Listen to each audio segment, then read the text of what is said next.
The New York Knicks are now a half a game out of the third seed in the Eastern Conference. Let's go. We have a jam-packed show tonight for you guys.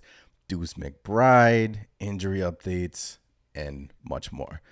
Let's do it. Let's run that intro. They're playing basketball. Basketball. You're listening to the Knicks Nation podcast, where we've got all your Knicks needs covered. Puts up a three. Bang! Bang! He ties the game! Now, live from the city that never sleeps, here are your hosts, Anthony and Chris. What is going on, Knicks Nation? We are back doing another podcast, episode 41 of the Knicks Nation podcast. Got a lot of stuff to talk about tonight. Deuce McBride, injury updates, everything. Knicks are a half game out of the third seed now. Cleveland Cavaliers lost to the Miami Heat. Thank you, Miami. Thought I've never said that, but I thought I would never say that. But yeah, here I am rooting for the Heat tonight. But Chris, what's going on, man? Not much, man. Feeling pretty good. Like you said, Knicks gained some ground on the Cavs for that third seed, thanks to the Miami Heat. Nonetheless, feeling pretty good, man. Knicks have had a good stretch of games. Got a lot of dubs, man. So feeling good overall. How about you, man? How you feeling? Feeling okay. It's crazy because there are 12 games left this season, which is absolutely crazy. 12 games left this season, and I think 7 out of those 12 games the Knicks have facing teams below 500. So we could get, we could reach 50 wins. It's in sight. The third seed is right there for the taking.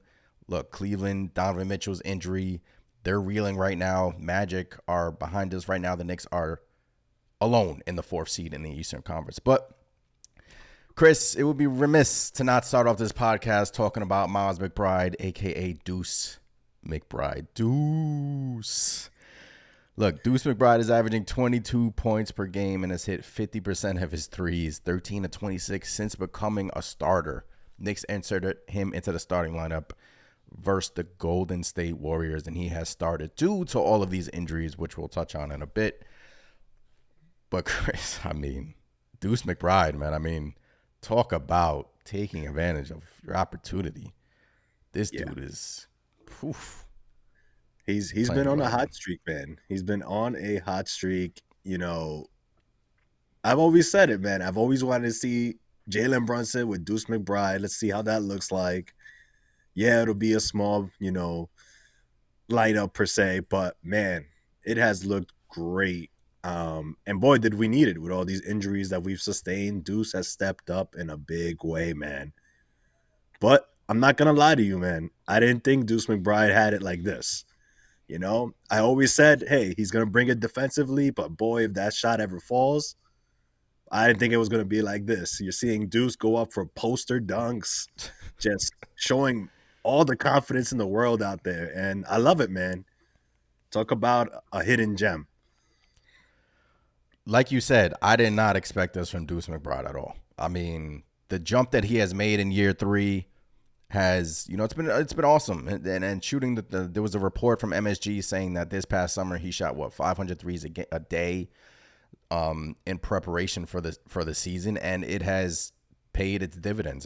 He's shooting over 43%, 42% from non-corner threes, 42% from 3, which is it's great. And now he's starting alongside of Jalen Brunson and Dante, simply due to the fact that OG Anunoby is still dealing with this elbow situation. And, that whole situation we'll talk about in a bit, but I'm not liking what I'm hearing out of that. He's been rolled out versus the Detroit Pistons.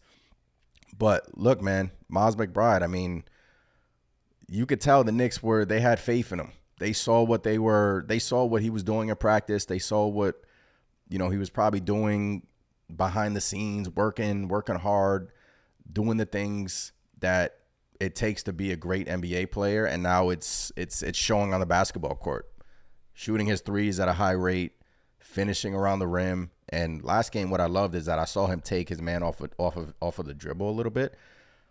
So yeah, Miles McBride, man. I mean, player development, Chris. I mean, they look. Player development is key to building a championship team, and the New York Knicks have done that. You know, we can go back to even R.J. Barrett, Emmanuel Quickly, Deuce McBride. I mean, look, player development, that's key to winning a championship and building a championship team. And look, Deuce McBride has been playing crazy.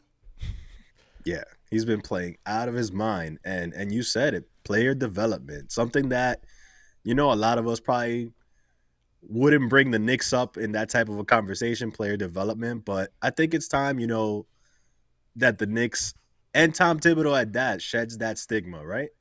Yeah. Like you mentioned, R.J. Barrett, Emmanuel Quickly, Quentin Grimes, Miles McBride, all players developed under the Knicks recently, and good players at that, and players that are just getting better and better. So what do you think? Is it time to finally retire that stigma that the Knicks don't develop players, that Tibbs doesn't play young guys? I mean, look, the proof the proof is out there, man. The proof is on the court. It's showing right now. Look, the Knicks are developing and they're playing. Look, sometimes does it take a while? Sometimes, look, it took Deuce 3 years, but he was behind Emmanuel Quickly, and Emmanuel Quickly blossomed as a New York Knicks draft pick, and then we traded him for OG Anunoby, and now next man up is Deuce McBride. And now he has been, playing absolutely incredible in those minutes. So yeah, I think that stigma needs to end. That stigma needs to end, because look, Miles McBride. We can go down the list, but he like you said, man. I mean, watching him, I'm just like, yo, like, who is this guy? Like, who is this player right now? It's crazy. It's surprising too, because he'll go out there like, yeah, we're expecting him to be solid and all that, but then when he starts dunking on people, hitting three after three after three, and then playing that lockdown gritty defense, it just stands out that much more, because it's like on a night when Jalen Brunson probably doesn't have his, all-star superstar game, Miles McBride is there and he's just picking up the slack, basically. Yeah. Just like, you know what, Brunson, I got you. You don't got to work as hard tonight. I got this. And that's great, man. And he's played the whole game last game. But my take on that is like, look, he's been on the bench for like 2 years. So let him play, let the kid play. He's probably doesn't even want to come out the game. And due to all these injuries, which we'll touch on in a quick second, let him play. And he's been awesome. You don't care about those minutes, right? No, not at all. Like Walt always says, man, when guys are cooking out there, they're not tired. And Deuce has been cooking night in and night out. So let him cook. Let him cook. All right, hit some of these comments. Appreciate every single one of you in here. TA, what's going on? Been a long time since our starters have played. Hopefully the chemistry is still there. Yes, I mean, we'll touch on that in a quick second. Haven't checked yet. Does the Orlando Heat losses put us in third? No, right now we are in the 4th seed. The Cavs play tomorrow, so if the Knicks were to win and the Cavs were to lose, we would get the 3rd seed, and we do hold that tiebreaker over the Cleveland Cavaliers. So yeah, it's right there. It's right there. Rick, what's going on? Staying steady through these massive injuries has been the defining moment of the season. Any other team would have folded by now. True. Evan, what's going on? Salute to you as well. Yeah. Evan says Knicks are trending everywhere. Thibs doesn't play unproven young guys. IQ, Grimes, and Deuce proved himself. Yeah, Chris. I mean, IQ took him some time, but last year was an awesome year for IQ. Knicks developed him. Deuce McBride took him some time. Sometimes it takes these young players years. I mean, you can't just throw them, like, we live in such a push button society. Like, they want, like, a lot of fans, they want answers now. Like, this guy had, like, a rookie player on an NBA team. If he has like 5 bad games in a row, he's a bust. Sometimes it takes time for guys to develop, and Deuce is developing. That's for sure. Yeah, without a doubt. And look, every player is different, right? Every player is going to develop differently, and that's why teams take gambles on, X first round pick from this year and whatnot, because you just hope you're that team that unlocks the full potential, right? Yeah. But lately, when it comes to the Knicks, it looks like they've been hitting on all their young guys are developing, getting better, and you love to see it, man, because back in the day, that wasn't our strong suit when it came to the New York Knicks as an organization. Yeah. Steven, what's going on? Says resilience. Coach Sierra, what's going on? AP says third place by tomorrow. Yes, CM, what's going on, man? Could you believe after the OG trade, I thought Malachi was the backup? And then we shipped Malachi Flynn to Detroit. But yeah, I thought he was too. And when we traded, quickly, it was like, who's going to bring us that extra spark? Chris said, look, watch out for Deuce. And boy, oh boy, Deuce he has been that spark, because Burks and Bogdanovich, we'll talk about them later on, they haven't been a spark at all. They've been a spark of literally nothing, to say the least. That's kind of harsh, man. Yeah. Look, it is what it is, right? Yeah. I mean, they're showing some signs of life, though. So I'll give them that. All right, you guys want to hear my bad Deuce McBride pun? Deuce is proving to be a key card in the Knicks deck. Oof. Like that, right? I like it. I like it, man. Shout out to Deuce McBride, man. Keep up this amazing play. Can't wait to see your next poster dunk. Yes, shout out to Deuce. All right, injury updates. There's a lot going on here. Julius Randle, OG Anunoby, Mitchell Robinson. There's a lot going on here. I guess we could start with Julius Randle, Chris. Julius Randle has missed 24 games this season. He has still not been cleared for contact. Let me just bring up this Ian Begley. Julius Randle has not yet been cleared for contact. Tom Thibodeau says his status is unchanged. That was on the 23rd of March. That was yesterday. So, Chris, I mean, he still has not been cleared for contact. He's still working off by himself. And what's your worry meter on this Julius Randle situation? I mean, at this point, we have to start. I don't want to say prepare to not have Randle, because I think he'll come back, but it's been a while since he hasn't been cleared. Yeah, and I mean, I guess when it comes to worrying, part of me is still not really worried about Randle. I have a feeling that they're just holding him out as long as they possibly can. I still think you got to get him in at some part in the regular season just to get him, at least reacclimated to the game before the playoffs. Mm-hmm. But maybe their thought is, hey, we keep him out until playoffs start, and then we let him roll from there and kind of shake off the rust, similar to, the previous injuries. Maybe they just don't want to risk him getting re-injured during the regular season and then not having him at all for playoff time. So I'm not really worried, but it's in the back of my mind, that at any minute we can get Julius Randle out for a season. Hopefully not, but yeah, that's what I'm thinking. How about you? Look, 12 games left. That's it. 12 games left, and then we hit the playoffs, and then the playoffs start. I'm starting to feel like the Knicks are just saving him maybe the last week of the regular season, maybe the first round of the playoffs, like they did with his ankle injury when he injured his ankle last year. Because if Randle were to come back and, God forbid, re-injure his shoulder, let's just talk hypothetically here. He was to come back and re-injure his shoulder.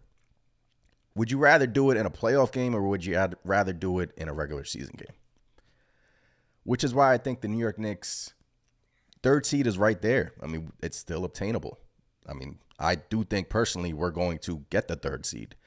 So in the back of their mind, they're like, why push this guy? I mean, we can get the third or fourth seed, bring it back for the playoffs, and then go from there, right? I mean, at this point, I mean, chemistry-wise, I guess it makes sense, but you might as well wait. Yeah, I mean, in my opinion, I'm taking it, I'm being cautious with Julius Randle, especially with the way the Knicks have been playing as of late. This recent road trip, the Knicks excelled. I mean, we didn't think they'd win as many games as they did, but they pulled them all out, right? So with the exceptions, of the Nuggets game and whatnot. But, I think when you factor that in as well, the Knicks are probably saying, hey, why rush Julius back right now? Why even rush OG Anunoby back right now? Right? I mean, do you think there's a scenario where we don't see both of those guys come until playoff time? There is. At this point, you have to take that into consideration because, look, the OJ and Obi thing, I mean, that's another, like, let me just bring you guys the screenshot that I have for the Anunoby injury that I have. I don't think I have that. Yeah. OG Anunoby's out tomorrow, and the Knicks are listing the injury as an injury maintenance on his surgically repaired right elbow. Anunoby had surgery to address the elbow ailment in early February. So they're saying it's injury maintenance, and now it's been 4 games. So it's been 4 games without OG Anunoby since he returned. So yeah, Chris, I mean, at this point, look, I personally think the Knicks play Toronto in Toronto.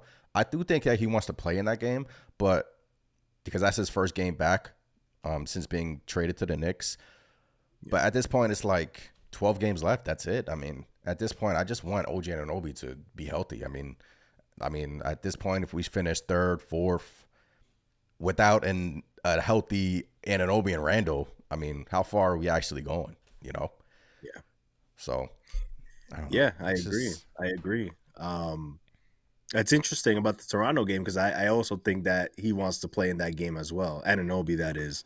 Yeah. But, like you said, I just want him to be right. I want him to be able to play, most of the games coming up. If he's available, obviously. If he's not, hurting still. But, it's tough, man. This is the tough part about injuries. And look, we're not the only team that has injuries, but these are key pieces to our team. And if we're looking to make a deep run come playoff time, let's be real. We're going to need OG. We're going to need Julius. And we're going to need Mitchell Robinson, All 3 of those guys are huge for us. At this point, I would expect Mitchell Robinson to come back before Anunoby and before Julius Randle because he has been practicing. He is practicing in full. But Mitchell Robinson, when he was interviewed, he said, like, when he was asked, like, so when do you, like, he was asked about the playoffs, and then he answered, oh, yeah, that's go time. That's when it's go time. So are the New York Knicks just like, they're just like, guys, get healthy. We're going to lock up this top 6 seed probably in the next week and a half. Get healthy. And in the playoffs, that's when we'll unload all of you. But, at one end, it's like, cool. I wouldn't mind that. But at the other end, I'm like, throwing these guys in like that, chemistry wise, sometimes it takes like a week, but to get acclimated. But yeah, I mean, they could just be waiting until the playoffs start, and then that's when they unlock them. I don't know. Yeah, I think it'll be tough, like you said, to just kind of be like, all right, playoffs are here. All you guys are going out there, figure it out. That might be the reality, but that's gonna be tough. That's gonna be tough. Like you said, it takes time to build chemistry. Yeah, most of these guys have played together already. The only, exclusion being obviously Bergs, Bogdanovich, OG getting acclimated with guys like Mitch and Randall who have been out. But hey, man, the way I see it, all 3 of those guys are probably not gonna step on the court again until playoff time. I mean, even OG Anunoby, even with the Toronto game, I still have a feeling, he's just been getting ruled out game after game, Yeah. So they say injury management. I don't know. I do get a little bit nervous when it comes to OG's elbow because it just seemed like a normal bone spur procedure. We've had audio from Barton Hahn where he's like, yeah, you're going to feel a little funny at times, but hey, you're going to be good to go. Everything's good. And I'm actually surprised he's going to miss game 4 already, after being back. So I don't know, man. Because I just don't personally want this season to be like a what-if season. And at this point, it's like, look, we're playing well. Guys are stepping up. Guys are really stepping up. They've won some games here. The West Coast trip was an absolute great trip. Coming home, take care of your business. We got Detroit. You got to take care of your business. We got some winnable games. Toronto's dealing with injuries. So essentially, you don't really, you can win your next 2 games, your next 3 games, you can win. And then after that, it's what, 9 games left of the season. So, this regular season is ending in a few weeks, and the end of April is when the playoffs start. But look, I keep, like, during the post games, I always say, like, oh, y'all not ready for a fully healthy Knicks team, because we're capable of knocking out Boston. We're capable of knocking out Milwaukee. I'm not saying that we'll do that. I'm just giving us, like, maybe a 40% chance against Boston. But yeah, it's just like, now it's like week 7, week 8. Randall's missed a bunch of games.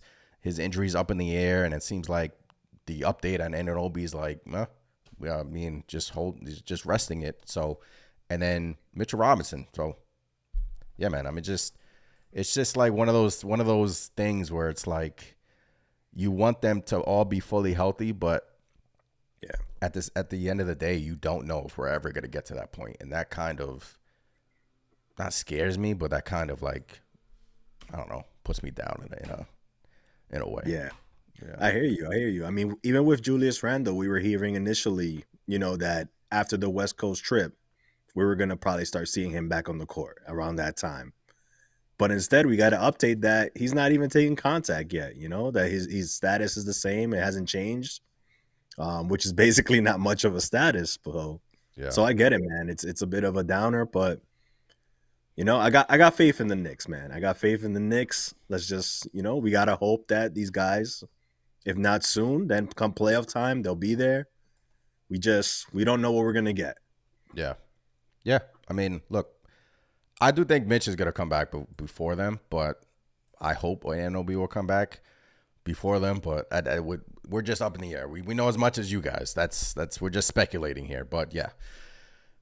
Hit some of these comments. Paris, what's going on? Julius is tough as heck. If he wasn't injured, bad, he would have been back after 8 weeks. Look, I think at this point, I think the Knicks are just making a calculated decision. Like, do you want him to come back? Are these games meaningful, really? If you lock up a top 6 seed, yes, the 3rd seed is right there for the taking. But, like, we play Chicago, 2 more times to end the season? Like, let's say he comes back for Chicago and then, God forbid something happens. So I think, at the end of the day, why push it at this point, Of course, you want to see how Randall reacts. Will he be a spot-up shooter? Will he be bully ball Julius Randle? That's going to be interesting to me. Does he go back to doing what he was doing in January and bullying every single player in the NBA, or does he become more of a spot-up 3-point shooter? Does he take it easy on the offensive end? Still lessens the load off of Jalen Brunson, just having that presence out there. And OG Anunoby. I mean, so, yeah. Yeah, one thing I will say on Julius, man, is that when I saw he was going to be a part of the, roommates podcast with Jalen and obviously Josh Hart, I was watching that, waiting for them to ask him anything about his injury, how he's feeling. Mm-hmm. It was never mentioned. Nope. Never mentioned. So the Knicks are clearly keeping things on the wrap. But one thing I will say is Julius looked calm. He didn't look like he was favoring his shoulder at all. He was just chilling, arms out, So, like, he must be feeling okay. But like you said, what type of Julius Randle are we going to get once he gets back out there on the court, right? Yeah. I do think he'll come back, and Paris brings up a good point in here. It's not up to the Knicks. Julius isn't risking his career and his next contract. Yeah, I mean, he could be eligible for an extension. I think this summer. Don't quote me on that. I think so. But yeah, I mean, God forbid he was to get that surgery, and I don't think it's, going to be a long rehab. Usually players that get that surgery are usually back within the next season if he were to get it now. But yeah, I mean, that's something he's probably toying with in his head. He wants to come back. He wants to play. He wants to help this Knicks team go far in the playoffs. But 12 games remaining. I mean, why come back in not a meaningless game versus like Chicago or something? But why not just come back game 1, first round, and tip the ball up and we go from there? That's sort of where I'm leaning, because these past couple of weeks it's just been. Yeah, Randall's doing work off to the side. He's Shooting, he looks good while doing it. He's doing cardio. He's working off with the Knicks trainers. He's working off with, the Knicks assistant coaches. We see him before the games. We see him working hard. But 12 games left at this point. It's like, just wait. Just wait. Yeah. That seems like the more like, obvious type of answer that, I think the Knicks will go. Yeah. Because like you said, if I could get it if maybe the Knicks were battling and they're like falling to the play-in and maybe they need to string some wins here and there. You just need maybe a little bit more. Maybe then you bring in a Julius Randle, maybe then you risk it. But considering how the Knicks have played, how well they've played, I don't think the Knicks are in a hurry to throw Julius Randle out there right now. No. And look, they're playing well and they're still winning, right? Still winning without them, still playing well, fighting for that third seed. We're playing well. So, that's more of a reason why the Knicks don't need to rush this as well. I saw some OG Anunoby. Evan says, would you pay OG knowing he can't stay healthy? It's a lot of money. Evan, we actually have an NBA executive saying that OG Anunoby is going to want a lot of money this summer. So we'll talk about that in a few. But yeah, that's a conversation in itself. AP says, I wouldn't be concerned. There is money on the line, but Julius Randle wants to be a part of any run they make, because if they make it without him, that changes the story. Yeah, Paris says Ja Morant is out for the year for the same injury. Why can't? Is it the same injury? The Knicks it was just like, they didn't say it was a torn labrum or anything for the Julius Randle shoulder. They didn't say that. No. They just dislocated shoulder. Yeah. So it wasn't as severe as Ja Morant's injury. Yeah. But yeah, that's why everybody's kicking around, will Julius come back? It seems to be a decision between him and the Knicks, really. But it's definitely not the Ja Morant injury, for sure. Yeah. Rick says up in the chat, damn, Cavs' next 2 games is against the Hornets. We may not get this 4th seed. Get that 3rd seed, you mean. And so, yeah, the Cavs they have a back-to-back against the Hornets. But they're not playing well. So let's go, Charlotte. Let's go, Charlotte. We were all Kings fans versus Orlando. We were all Heat. I hate to say that. We were all Heat fans tonight versus the Cleveland Cavaliers, and now we're Charlotte fans. Feels wrong, right? I can't say I was a Heat fan. I didn't even know they were gonna play. So, I'll take the nice surprise though. But hey, man, Charlotte's actually been playing okay. They've been, they took it to a few good teams recently, down to the wire. So you never know, man. The Cavs, like you mentioned earlier, their injuries are piling up. Donovan Mitchell's dealing with some knee issues. I think Evan Mobley just got back. So who knows, man? It's up in the air right now. Yeah, all right. So versus Denver, going a couple of games back, versus Denver. Look, Alec Burks played well versus Denver. He played okay versus Denver. And then now it seems like Bogdanovich isn't playing well, Chris. But you heard some things about them. So what are Knicks fans saying about Alec Burks and Bogdanovich? What's going on? I'm just hearing a lot of this. That they're the Detroit Knicks. They're kind of just getting kind of segregated into their own group, which is pretty damn frustrating to me, man, because, when you're on the Knicks, you're a Knick. All right. I just think it's disrespectful. Look, I know they're not playing great. I know they've struggled. But like I said before, like I said earlier, I see some light at the end of the tunnel. Burks is starting to hit some shots. Bogey is taking a step back from, his minutes are down. Yeah, it's not good. Look, Bogdanovich, the thing that gets me with Bogdanovich is like he's not an amazing defender or anything like that, but he was not this bad of a defender, man. Not even in Detroit. Yeah. And now you couple that with he's all of a sudden not able to hit shots the way he used to. That's just, I don't get it. But again, I still think there's a lot more there left in the tank for these guys. And we're starting to see Burks come out of it a little bit. But come on, we can't be calling these dudes the Detroit Knicks or the Piston guys. I see a lot of it out there in the community. I And it's mean, just like, oh man.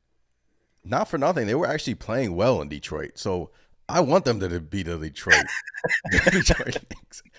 Burks was dropping like 20, 30 points in Detroit. Bogdanovich was averaging, 19 points in Detroit.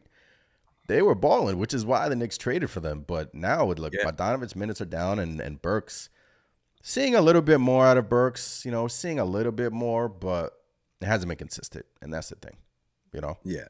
So, Yeah. I'm sure they're still, again, look, I know they've had a bunch of games right now under their belts, per se, but I think they need more time. They need more time. Whatever reason it is, I can't explain it. But man, we're going to need these guys. We're going to need these guys for what we got them here for, which is scoring punches off the bench. we got Deuce. And yeah, I was just going to say, if it wasn't for Deuce McBride, man, Yep. we'd be in some trouble. Yep. You know what I think would erase Alec Burks' play and Bojan Bogdanovich's play? If one of them or both of them was to have a great playoff moment, that would erase all of these bad moments that we're seeing right now. Like if one of them was to hit a big shot, fourth quarter, that would, I wouldn't even care about their play right now. Honestly, I'd be like, okay, because of that, that's why the trade was worth it. So I think that would erase Knicks fans' memory of their bad play. But yeah, they've been playing bad. No, for sure. I think that, like you said it, like they need that Nick moment, right? That Yeah. Nick moment. If it comes in the playoffs, everything will be forgiven, basically. So I'm with you on that one. Yeah. All right. So the New York Knicks won. Their win total is 42 games. The Knicks have locked in their second straight winning season under Tom Thibodeau. They've had winning records in 3 out of their last 4 seasons under Tom Thibodeau. Look, man, 50 wins. You think we can get to 50 wins? I think so. I think we can get there. I wanted the Knicks to get to 50 wins, so yeah, I'm gonna go yes on that. Yeah, I want the Knicks to get to 50 wins. Okay, OG Anunoby. This was from an executive that says that OG Anunoby. Let me just bring this up. An executive, one Eastern Conference general manager, believes that the Knicks should be worried about the forward's injury history. And then it says he would try to break the bank there. Why not? They can't afford to lose him. Not a max deal or anything, but I think from his side, it is going to look more like $40 million per year. Something like 4 years and $160 million. And then it says that's a major price for Anunoby, but he has fit well alongside Jalen Brunson. Obviously, he's hurt. Yeah, so look, 15-2 with the OG Anunoby, Chris. And he would try to break the bank, but, I forgot who said it in the chat. His injury history, somebody said that's why Toronto traded him, because he has these random injuries. Yeah, with OG Anunoby's injury, I feel like that's the main reason why Toronto traded him. But look, he's going to try to break the bank. And look, the New York Knicks are 15-2 with OG Anunoby on the court. They play extremely well with this guy. But look, he isn't Mr. Durable. And in my opinion, this summer, you got to give him, what he wants, You can't afford to lose him. We've seen the product on the court. We've seen how it looks. You just got to hope for the best in terms of injuries, but you can't afford to lose that guy. Yeah, for sure. And I don't know if I buy that he's quote unquote, injury prone per se. I know a lot of a lot of the injuries he's had have kind of been kind of like little freak things here and there, kind of like the bone spur. That's not really something you can avoid, It's just something that happens and you got to address it. But even before the Knicks traded for OG Anunoby, there was a report out there that he was going to command 30 to 40 million. And, I was shying away from that, once rumors were going around the Knicks were trying to get OG Anunoby. So, now that he's here, he's with the Knicks, we've all seen the impact that he's given us. 15-2, plus minus, through the roof. Do you think OG Anunoby is worth 30 to 40? And let's not forget, OG Anunoby, there was a report saying that he was going to give the Knicks, or he was looking, or playing around with the idea that he would give the Knicks a break. You know, he would give them a kind of a discount. Yeah. So, what are your thoughts, man? He's such like a great player. He fits so well on this team. But look, this executives say it says he's going to get a lot of money from the Knicks, but he is starting to look like a player who was just injury prone, and that makes you nervous paying him that much. So a couple of comments in the chat said he's not worth $40 million with what Randall getting 50, 60 million. That's crazy. NBA cap is going to continue to rise. I do think if the Knicks can get OG Anunoby for mid-30s, I think that's a win. I do think that's a win. I think that the Knicks, all the, OG Anunoby's gonna have all the, power within the negotiations, because is he Mr. Durable? No, but he's gonna show them the record. He's gonna show them how he fits on the squad. He's gonna do it all, and I think the Knicks can't afford to lose this guy. So, this exec says he would try to break. I don't think he'll break the bank, but the Knicks have positioned. Another thing is the Knicks have positioned themselves to sign him to a big contract. I mean, look at the Dante DiVincenzo contract. What do you get? 4 years, $50 million, bargain. Yep. Look at the Deuce McBride contract. 4 years, 3 years, $13 million, bargain. Looking like a steal. Jalen Brunson, he's gotta get an extension. 4 years, 100 million for Jalen Brunson? Yep. Bargain. So, and then we have to deal with the Hartenstein contract this summer, but I think the Knicks can afford themselves to, not break the bank, but they can give him 35 to 40 million a year. I think so. Yeah, I mean, look, there's no denying what OG Anunoby has done for this team since he got here. Again, 15-2 record when he's out there. So, in my opinion, you got to pay him, because, again, I find it hard to believe that the New York Knicks went out there, traded what they traded for OG Anunoby, and are going to just go, thanks for the great record while you were with us. We'll see you around. I highly doubt that, man. I think he's here to stay, and I'll be surprised if the Knicks don't, extend them. Yeah. Yeah, I would too. Buzzer Beater, what's going on in the chat? What's going on? All right, hit some of these comments. You see anything in here, Chris, that you want to? Baga says, OG is very, very good, but too risky of a player to put all my money in him since he is injury prone. You should. I mean, I'm not going to argue with you. But at the end of the day, I think the Knicks are going to sign him, and I think it's going to be not a lot of money, but it's going to be a number that when it hits your timeline, you're going to be like, wow. But in the long run, we saw what it looked like in January, and also the New York Knicks still have all their picks in the bag. They can still improve the team around OG Anunoby. So at the end of the day, he's a piece to the puzzle. He is a great piece to the puzzle, and we need those guys like OG Anunoby guarding a Jason Tatum, guarding a Jaylen Brown, guarding a Giannis, Jimmy Butler. So, that's why when he got acquired, I mean, you see the record, man. You see the record. Yeah, I mean, who's to say the Knicks won't throw a big contract at OG, but maybe he has certain incentives that he has to meet, certain games played and this and that. So, I think there's a way to figure it out where both sides are kind of, pleased with it. Yeah. Per se. So I think the Knicks will, when the time comes, I think the Knicks will protect themselves to an extent. But I think that, OG's in the driver's seat right now, in my opinion. Even with missing this, the past couple of games, he's gonna be basically, running negotiations when the time comes. Yeah. Yeah.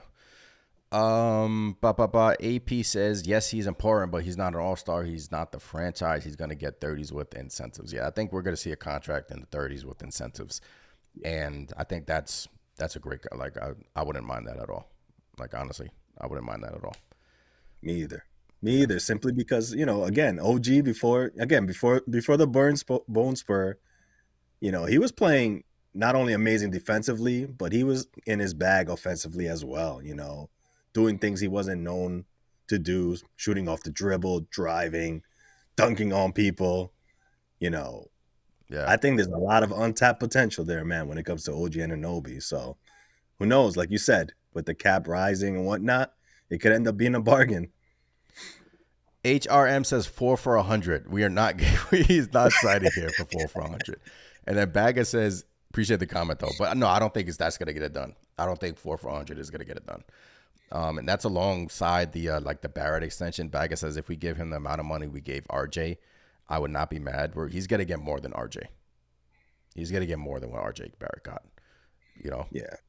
And not for nothing, that RJ Barrett contract is, I'm not gonna lie, it's not looking like a bad contract at this moment, you know. Yeah. You know, RJ has balled out over in Toronto. Yeah. Coach here says he's making 20 now. So yeah, and then his agent is Leon Rose's kid. Hopefully he gives us a look. When this came out, I was like, of course he's gonna want to break the bank. Of course. I mean, the Knicks, my whole thing is like, what are you gonna do? Like, are you going to just not sign him? Like, that's not in my opinion. That's not an option for me. Like, no. I mean, OG Anunoby, like he changed our season. Like he changed. Like in January, remember the end of December, we were not playing well. The Barrett thing, the Quickly thing, trade for Anunoby. Precious has played well. Now Deuce has stepped up. But what are you gonna do? I mean, you're gonna be like, nah, thanks for your service. We're good. Yeah, you gotta give him. You gotta. I still remember the night before it was announced that OG Anunoby got traded to the Knicks. I remember it was a Nick loss, you know, where the team's body language just looked terrible. I mean, it looked like we were just heading to, you know, mediocrity basically. Yeah. And then boom, OG Anunoby gets acquired. Everybody's in their feelings, not knowing what to expect. And 15-2, you know, with OG Anunoby. So, look, this is the guy that we need to lock him up. You know, these guys are rare in the NBA. You could say, you know, there's plenty of guys out there that can play that spot, but they're not giving you the same production OG Anunoby is when he's out there, in my opinion. Yes. All right, kind of reset the room a little bit. Knicks are a half a game behind the Cleveland Cavaliers. Cavs lost to the Miami Heat, so now we're a half game behind Cleveland. We gave you guys Julius Randle update, a Mitchell Robinson update, an OG Anunoby update. It really is no update. I mean, it's an update, but it's like no update. I mean, Mitchell Robinson's still practicing, which is good, which is great. But it seems like Tom Thibodeau said he's going to want Mitchell Robinson to practice for a while until Mitchell Robinson gets back on the court. OG Anunoby's been ruled out versus Detroit, so we're not going to see him. It's going to be interesting to see if OG Anunoby returns in Toronto. That's his first game back in Toronto since the trade. Seems like the Knicks are trying to, you know, maintenance that injuries. But Chris and I were just talking, just pondering back and forth about the Randle thing. If he, you know, at this point, 12 games left of the season, why even bring it back until the playoffs? You know, he's still not practicing, still not doing contact. So, yeah, I mean, but Knicks are playing well. We started off this pod talking about Deuce McBride. Deuce McBride has been absolutely playing out of his mind. If you guys are just joining us, we read to you some Deuce McBride numbers. He has started, let me just go back to it. He's averaging 22 points per game and has hit 50% of his threes. Since becoming a starter, he's shooting 42% from three and 42% from non-quarter threes. And his efficiency field goal percentage is 56%, third best on the team. Look, Deuce McBride has been playing incredible. I mean, I wasn't expecting this at all. I'm sure not a lot of you were expecting this, but he's a perfect example of a player putting in the work behind the scenes, waiting for his opportunity to get called, and then when his opportunity arises, he takes advantage of it. And he's humble, which I absolutely love, and he can also like dunk on you, which is crazy. And then Evan says Deuce's contract is also a steal. Yeah, at this point, that is more than a steal. That is that is a highway robbery at this point. I mean, that is crazy. 13 And mil. I mean, just a testament to how much Deuce has improved, even from the moment that he got that contract. I remember he got that extension, and we were like, why? Why are you giving him this? Yeah. And look at him now, man. And, exceeding expectations and then some. So shout out to Deuce McBride. You know, hopefully this is just the beginning of amazing things to come from this young man. Yes, man. Evan says Deuce's contract is also a steal. AP says, I am so happy for McBride getting his props after sitting on the bench for 2 years. He was killing the G League. Leon has talked to his son. See what's going on. I hope next year we get to see Jacob Toppin. That'll be awesome too. But yeah, McBride has been killing it. Yeah. I think he's going to start again versus the Detroit Pistons, and I'm sure he's gonna continue to play great. There's a poll in the YouTube chat, 59 votes. What has been the most defining part of this Knicks season thus far? The play of Jalen Brunson, OG Anunoby's impact, the injuries, or the gems? McBride and Precious Achiuwa. Precious Achiuwa didn't play the second half, I don't believe, versus the Nets, right, Chris? So his minutes have kind of, been up and down. But the play of Jalen Brunson and the injuries are tied right now at 31%. What do you think, Chris? Yeah, I mean, I'd have to go with I'll go with the play of Jalen Brunson, man, because without Jalen Brunson there, if you take him out of the equation with the injuries we've had, it's not looking good.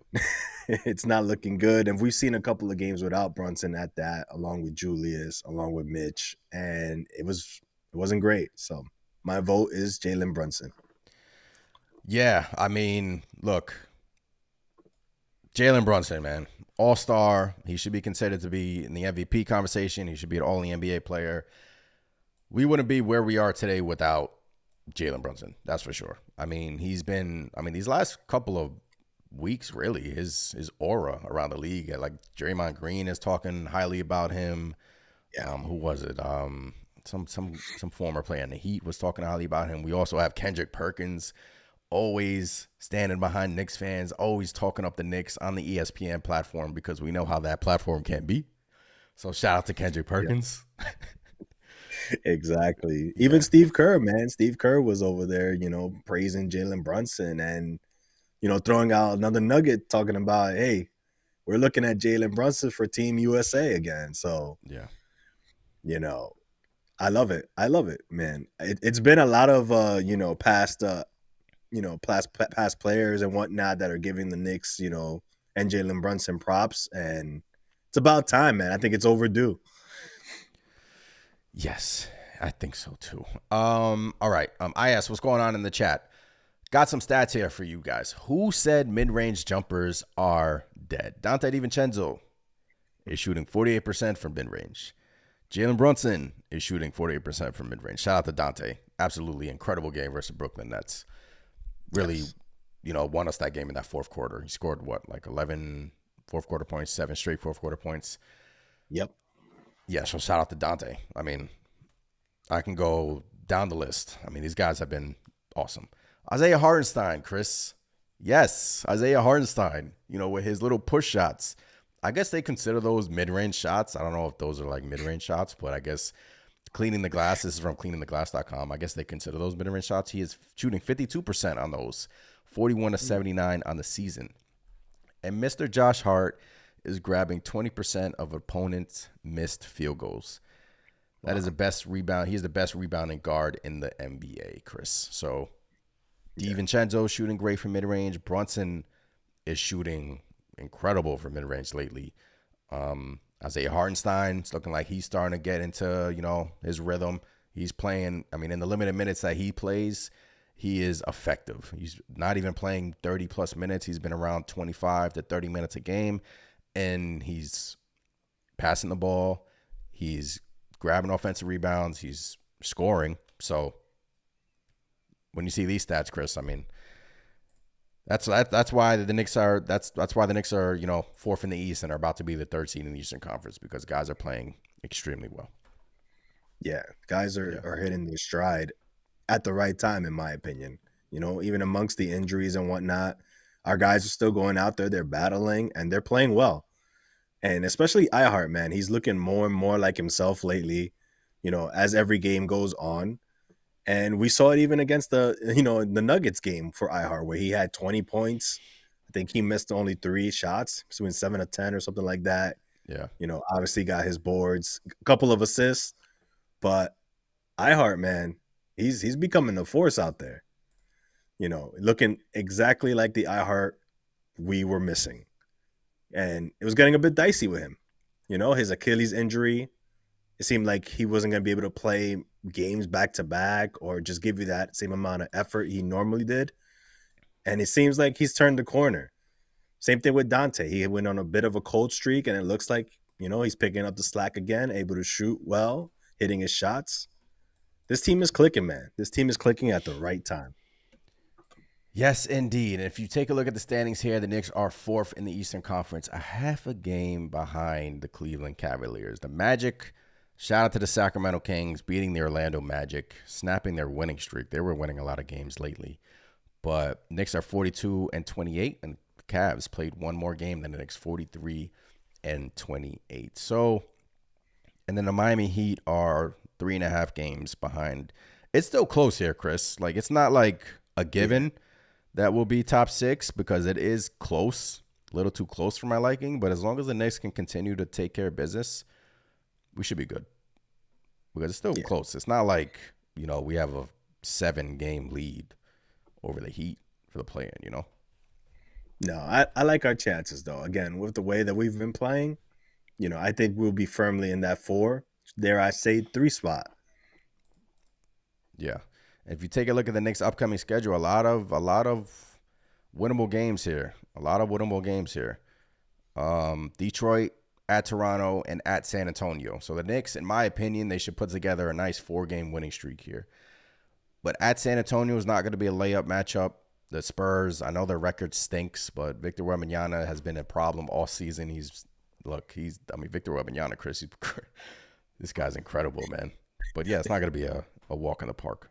But then at Miami, and Wemby, he's gonna be something, man. I think I saw him the other night, just hit like a logo 3, which is insane for somebody. How tall is he? 7'5"?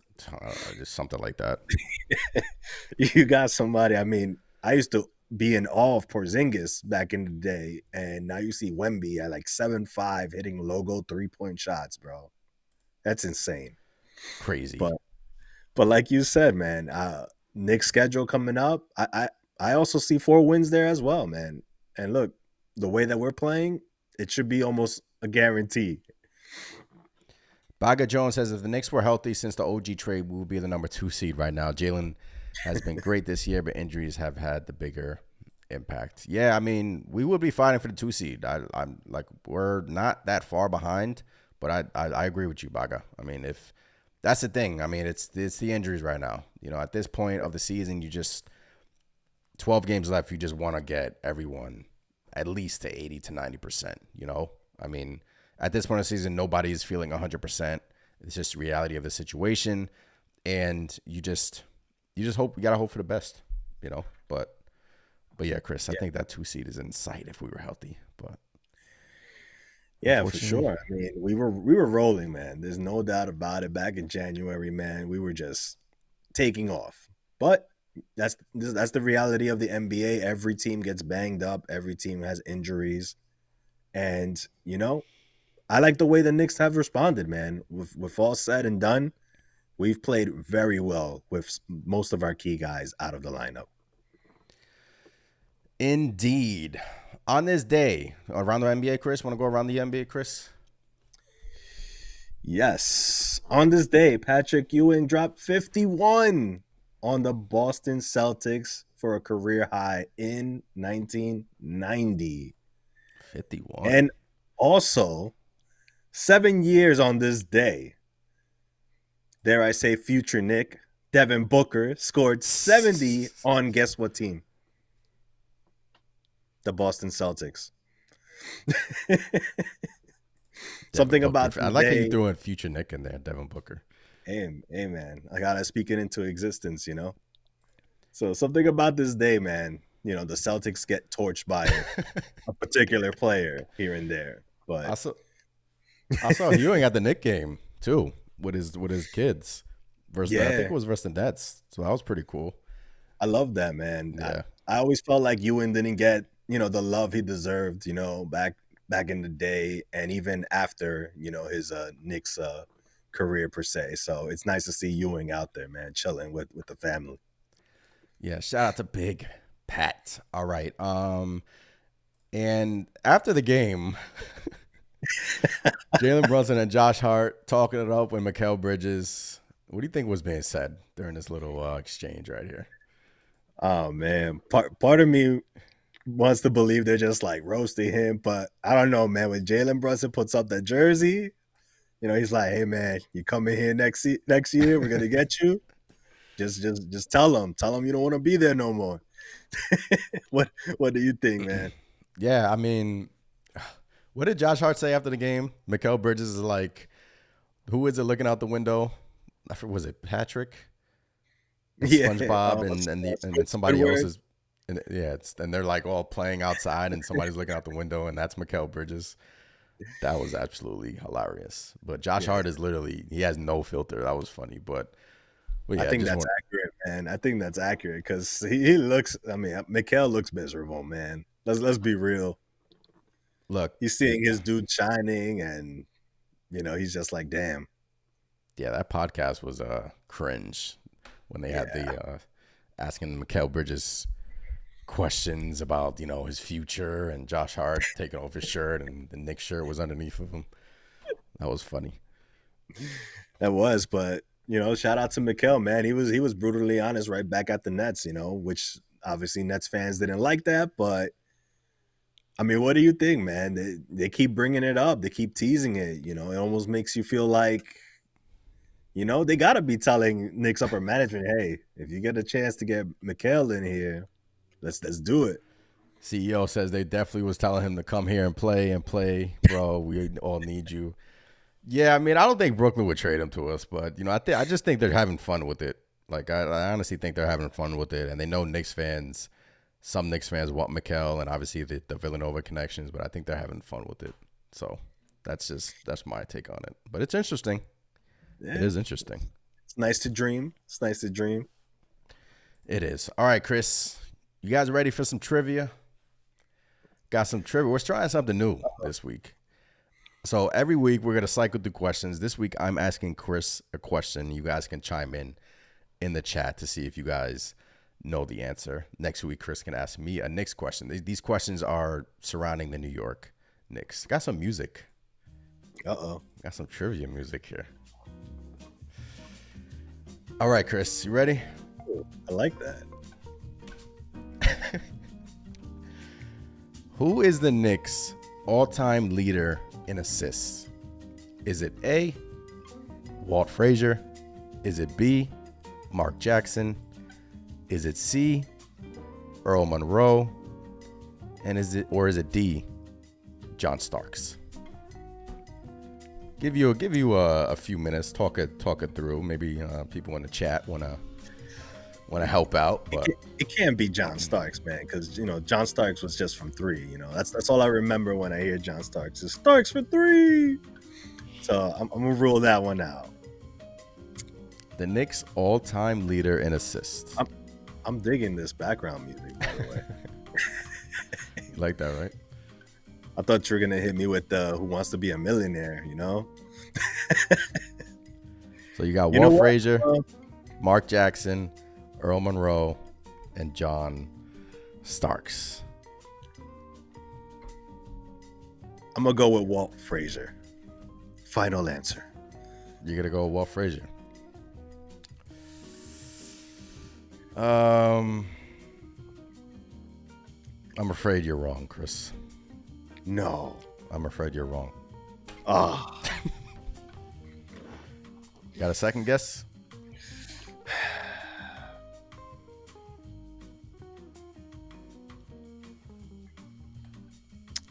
I'm actually disappointed. Throwing it back a little bit. Mark Jackson. There you go. The answer is Mark Jackson, the Knicks' all-time leader in assists. AP got it right in the chat. I'm going to say Mark Jackson. CEO says Walt. It was Mark Jackson. There you go. Oh man, I actually can't believe that. I thought it would have been Walt, man. Dishing Mark- and swishing, man. Mark was he was. I think he averaged what, like 8 assists for the Knicks. He was a good passer. You know, he was a good passer. Buzzer beater says beat Insane. Mark Jackson. Yeah, it is Mark Jackson. Mark Jackson is the answer. I'll take the L. Next week, you can try to stump me. All right, Chris, anything else you wanted to touch on before we head up on here? We touched on pretty much everything. Got a couple of games coming up here, some winnable games. Knicks are fighting for that 3rd seed. Deuce is playing well. OG, we don't know the severity. Rando, we talked about that as well. Any other thing you wanted to touch on before we head up on out of here? Yeah, actually, Dante DiVincenzo is on the verge of breaking the Knicks 3-point record. So again, the Knicks, potentially are going to be able to erase Evan Fournier off the top spot. I think DiVincenzo's 18 threes away from hitting the 241 mark, and he's right there, man. What do you think? Do you think Dante DiVincenzo can surpass Evan Fournier's mark of 241 3 points made? Of course. I think he's going to break that within a week, maybe. But I do think that he was going to I think he is going to break the record. So that's my opinion. Especially with the amount of attempts he puts up. I mean, I think he's definitely going to hit it. So shout out to Dante DiVincenzo, man. Flamethrower. Did I get the question wrong? Is it Walt Frazier? I think it is Walt Frazier. Let us Evan know in the says chat. 47. Redemption. Wait, is it Walt Frazier? No. I could have swore it was Mark Jackson, the all-time Knicks assist leaders. Oh, yeah, Walt Frazier, 4,700 assists. Let's 4,000 go. assists to Mark Jackson is number 2. Wow. Got that one wrong. Chris was right. Give me, I don't know what you want to give me. That is terrible. Got that one wrong. I could have sworn it was Mark. I feel better, man. So you did get it right. Walt, man. You did get it right. Walt's always talking about dishing and swishing. It had to be Walt. You did get it right. Just wanted to test you guys in the chat, That was the whole plan, That's the whole plan. See if you guys know your Knicks stuff, But, yeah. Walt Frazier with 4,700 assists. Mark Jackson with 4,000 assists. Walt is up 700 assists on Mark Jackson, but he is number 2 in the assist leaders. Both of them were great passers for the New York Knicks. All right. Sure. So, yeah. That was for our first trivia question, Chris. That was a total failure. No, I like it, man. There was some, some drama there and everything, So can't wait for the next. Yeah, so it was Walt Frazier. All right, guys, this has been fun. Want to thank our channel members, CM. If you guys want to become a channel member, you can do by hitting the join button down below. Help us support us here at the Knicks Nation channel for as low as $2.99 per month. Get access behind the scenes and whatnot. Also, just want to thank you guys for giving us the time on your Sunday evening. I know time is very valuable nowadays, so want to thank you guys for giving us the time. We really appreciate it. Having some fun here on this Sunday evening. Wow, I can't believe that. I can't believe I botched that. I had Mark Jackson as the answer, but it's Walt. How did I disrespect Walt like that? Man, oh man. Shame. Nah, man, it's all good. It happens, man. It happens. Yeah, it happens. All right, guys, smash the like button, subscribe to the channel. I'm Anthony. That is Chris. We'll catch you guys next week. As always, it is Let's Go Knicks. Peace. Peace.